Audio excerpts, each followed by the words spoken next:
esse fogo neste lugar. Aquele que dá lugar, eita, vai sentir a presença de Deus. Aquele que não tiver conseguido dar lugar, Deus vai trazer por meio do mistério e vai dar lugar também. Porque este Deus, onde ele chega, tem que acontecer diferente. Onde este Deus está, o negócio é diferente. Mas Jesus, ele é a água da vida. Ele é a água no meio de todo o deserto. Se tu está passando pelo deserto, te prepara, porque nesta noite tu está se encontrando com a fonte de água viva. Tu está se encontrando com Deus todo. Ele dá um milagre, mas a gente não consegue atribuir a ele. A gente atribui a fulano, atribui a ciclano, mas nunca dá honra e a glória para Deus. A gente inventa inúmeras coisas para tirar a glória de Deus. Creio no Senhor Jesus. Quem crê no Senhor Jesus, ele não coloca no altar ao Deus desconhecido. Quem crê no Senhor Jesus, ele tem o nome de Deus escrito no altar. Muitos devem estar se perguntando, mas que Deus é esse? Assim como fez Manoá, ele virou para o anjo do Senhor. Quando ele começa a adorar, está assim em Juízes 13, versículos 17 e 18. Ele fala assim, ó, então diga o teu nome, para quando tudo isso que você está prometendo acontecer, aleluia, possamos te glorificar. Aquele anjo vira para ele e fala, por que perguntas o meu nome, visto que é maravilhoso?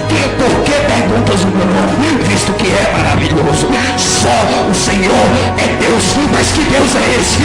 Esse Deus, ele é Jesus de Nazaré. Ele é o Todo-Poderoso. Ele é o grande eu sou. Ele é aquele que aparece para Isaías, mostrando do seu poder, que fala que estando nas mãos deles, não há quem possa arrebatar. Agindo ele, quem pode impedir? É este Deus que quer botar o nome no teu altar. É este Deus que quer te trazer para a presença dele.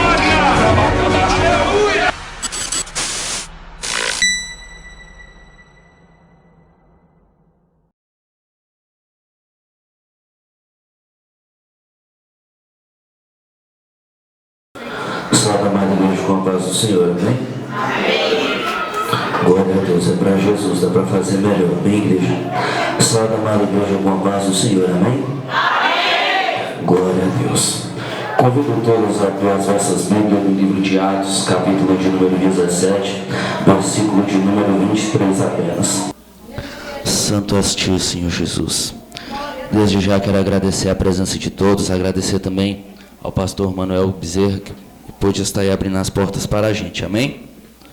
Por mais uma vez, aleluia, Senhor Jesus, ter nos confiado o altar, amém?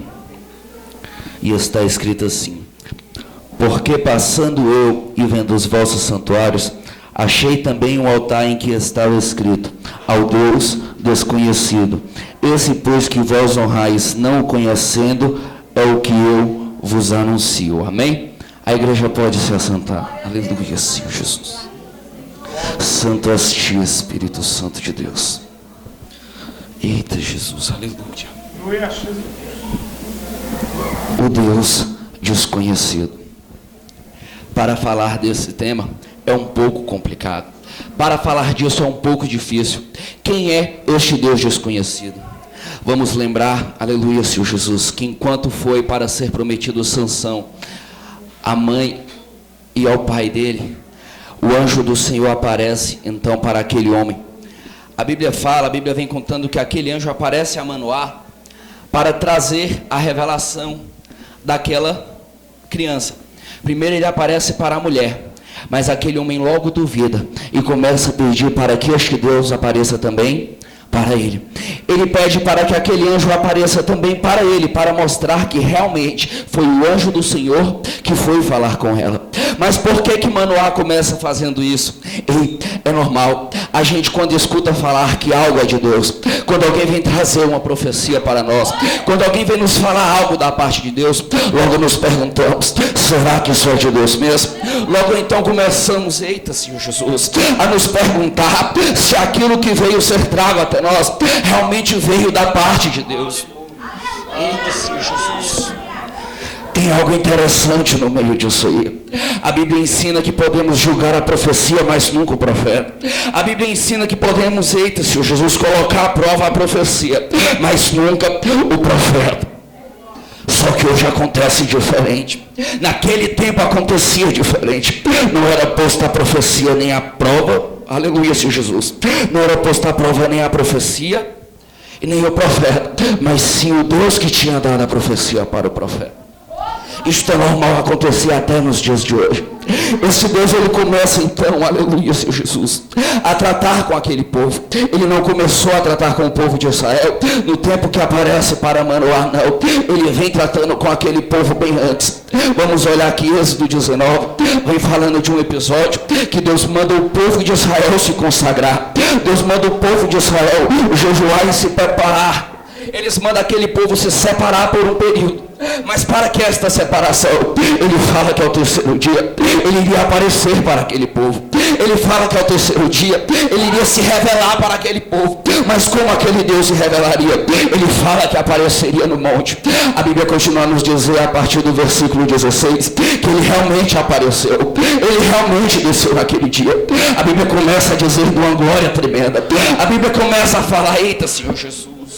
A Bíblia começa a falar de uma glória diferente. Aquele povo estava acostumado a ouvir falar de Deus. Aquele povo estava acostumado a ver os milagres que Deus fazia. Mas eles nunca tinham visto a Deus da maneira que eles viriam naquele dia. Eles nunca testemunharam, aleluia, Senhor Jesus, a glória de Deus da maneira que eles iriam ver naquele dia. Eles começam então a ir para o pé do monte assim como foi ordenado. Só que na hora que eles vão se chegando perto do monte, eles começam a ver aquele monte tremendo. Eles começam a ver aquele monte balançando. Como se era aquelas rochas, aquelas pedras estavam a se balançar. Caía fogo em cima daquele altar. E nesta noite não vai ser diferente. Nesta noite eu tenho certeza que não será diferente. Enquanto o povo estiver prestando atenção no que Deus tem a falar, enquanto estiver sido dada, aleluia, a devida atenção para o que Deus quer trazer aos nossos corações nesta noite. Eita, não vai ter carne que vai ficar parada. Não vai ter um corpo que vai ficar conseguindo se segurar na presença deste Deus. Vai ser tremendo, eita, vai descer fogo neste lugar. Aquele que dá lugar, eita, vai sentir a presença de Deus. Aquele que não tiver conseguido dar lugar, Deus vai trazer por meio do mistério e vai dar lugar também. Porque este Deus, onde ele chega, tem que acontecer diferente. Onde este Deus está, o negócio é diferente. Então nessa noite eu te convido, vamos prestar atenção na mensagem, porque ela vem da parte de Deus, amém? Aleluia, Senhor Jesus. Como falar desta mensagem, sendo que ela já vem trazendo como, aleluia, Senhor Jesus, como um dos protagonistas, o apóstolo Paulo. Ela já vem trazendo como, aleluia, peça-chave da história, como um dos que estava dizendo, como sendo a pessoa que mencionava a palavra naquele instante, o apóstolo Paulo. Mas quem é apóstolo Paulo? Ele é aquele que ainda quando Saulo perseguia a igreja, ele era um dos fariseus mais doutos daquele tempo. Ele tinha conhecimento como ninguém. Ele esteve aos pés, aleluia, Senhor Jesus, de Gamaliel enquanto precisava aprender. Só que depois de ter aprendido, aleluia, tudo que a lei ensinava, quando ele precisa ir para os pés de Cristo, ele se separa por mais 3 anos e vai estudar a doutrina do Espírito Santo. Mas porque tu já está falando assim, Diego, eu já quero te dizer nesta noite que se tu ficar prestando atenção apenas para a palavra que é falada e não prestar atenção no que o Espírito Santo quer te dizer, eita Jeová, o negócio não vai ser como deveria, porque a palavra vai ser ministrada, vai ser Deus falando com você, mas ele vai trazer diretamente a palavra dele a todo aquele que estiver dando ouvidos para ele nesta noite. Todo aquele que estiver, aleluia, na posição para ouvir o que Deus tem a dizer, vai escutar o que Deus quer falar. Aquele povo, eita, Senhor Jesus, ele já começa, aleluia, no início do capítulo, olhando para Paulo de uma forma diferente, porque de certa forma eles sabiam da história de Paulo, de certa forma eles tinham conhecimento de quem era Paulo. Podemos ver que Lucas, quando ele vai escrever no capítulo de número 11, versículo de número 38, ele vem falando da história de Salomão. Sabemos que tanto a carta de Lucas como a carta, aleluia, Senhor Jesus, de Atos dos Apóstolos, são cartas que foram entregues a Teófilo, elas foram direcionadas a Teófilo. Mas Teófilo era grego, então era sinal que aquele povo já se ouvia falar sim do povo de Israel. Era sinal que o povo de Israel já era falado fora do seu país, ele já estava ganhando espaço no meio do mundo. Aquele povo já costumava falar do povo de Israel. Aleluia. Então aquele povo também, de certa forma, já conheceria Paulo. Paulo ele continua a falar. Ele é questionado por muitos dizendo que ele estava tagarelando. Muitos começam a questionar Paulo dizendo: que tagarelice é essa que você está falando? Mas Paulo ele não se frustra, ele continua a falar. As pessoas começam a duvidar do que Paulo estava falando. Mas quem é você que vem trazendo esta nova novidade? Quem é você que vem trazendo mais essa novidade? Areópago não quer dizer outra coisa, não significa outra senão centro de novidades. Areópago não significa outra coisa senão a casa das novidades. Tudo que era novidade de doutrina que seria pregado era levado para aquele lugar. Sabemos que os gregos, deuses para eles é o que não falta. Eles têm um Deus para segunda, outro para terça, um para segunda meio-dia, outro para segunda 1h da tarde. Deus para ele é o que nos falta. Aleluia. Só que eles vão lhe deparar com um episódio, aleluia, a qual Paulo estava falando. Ele vem falar de um episódio ao qual eles necessitaram de todos esses deuses e nenhum pôde fazer nada. Paulo vai falar de um episódio ao qual ele estava diante de todas essas divindades e nenhuma poderia fazer nada. Paulo começa a anunciar este Deus para este povo. Paulo começa a falar do amor deste Deus grandioso e aquele povo começa a questionar Paulo mais uma vez. Muitos escutavam e muitos não estavam nem aí para o que Paulo vinha falando. Ei, bem assim acontece com você, bem assim acontece comigo. Muitas vezes estamos pregando para alguém o Deus, aleluia, aquele que nos salvou, curou e libertou. Muitas vezes estamos com o maior amor do mundo, aleluia, nos dispomos a sair das nossas casas e pregar o evangelho para aquele que precisa ouvir, e as pessoas normalmente elas não acreditam. Normalmente a pessoa não dá ouvido para o que é ministrado. Já começa por aí. Paulo ele sabia falar do amor de Cristo, Paulo sabia falar de quem era Cristo, mas antes de tudo Paulo vivia Cristo. Antes de tudo Paulo era um exemplo de como viver com Cristo. Ou não foi ele que veio falando: não vivo mais eu, mas Cristo vive em mim. Sede meus imitadores, assim como eu sou de Cristo. Então ele já vem. Não basta apenas pregar, não basta apenas falar, você tem que viver este Deus que tu vem pregando. Não basta apenas tu conhecer, aleluia, por letra ou pelo que os outros vêm falando. Tu tem que conhecer de intimidade, tu tem que viver este Deus que tu prega, tu tem que andar na presença dele, tu tem que falar segundo a vontade dele. Se ele mandar gritar, tu grita. Se ele te tocar para chorar, chora. Não importa o que as pessoas pensam, não importa o que o irmão da esquerda ou da direita vai falar. O que importa é o Deus que está diante de ti e está a te falar nesta noite. Aleluia.